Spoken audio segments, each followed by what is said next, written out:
It's Critical Art 64, Caesar here, with the second portrait of the 36 Chambers of Art Challenge, Renaissance style. Renaissance comes from the French word meaning rebirth. As far as art is concerned, that usually means art from Italy between the 14th and 17th centuries. Now, usually what comes to people's mind when you talk about Renaissance is these guys. First, you got Leonardo da Vinci. He was an inventor, painter, and scientist. Then you got Michelangelo, the sculptor and painter of the Sistine Chapel.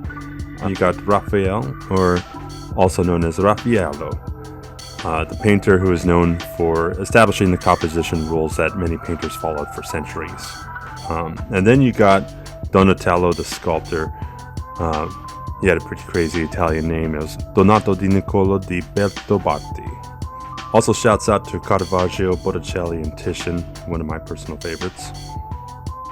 Now, a crazy thing to think about Renaissance painting is that it occurred 600 years ago, but the Renaissance movement was a revitalization of a style of art that died out about 1,000 years prior during the fall of Rome, which means that ancient Rome was further away in time from the Renaissance than today is from the Renaissance. It also means that it took about 1,000 years for artists to learn how to paint into proper perspective again, something that we take totally for granted today. I also tried keeping the pigments in this painting period appropriate, but the color of Chun Li's dress here, ultramarine, would have been the most expensive paint you could buy at the time, which was why it was usually reserved for depicting the Virgin Mary, and that's kind of why she's always depicted wearing blue. The thing I like about the Renaissance movement is that artists of the day were encouraged to master as many disciplines as possible. That's kind of where we get the term Renaissance man from, which really inspired me as a kid to try to learn and master as many skills as possible. The other thing about Renaissance painting is that there's very clear patterns in it. There's also certain conventions that they use for the face, which kind of allows artificial intelligence or AI to be able to mimic it to some level.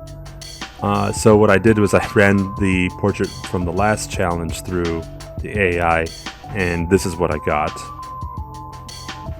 Definitely not bad, but I still feel safe. I'm probably not going to get replaced just yet. This about sums up the painting itself. So that's 2 down. We'll put that back.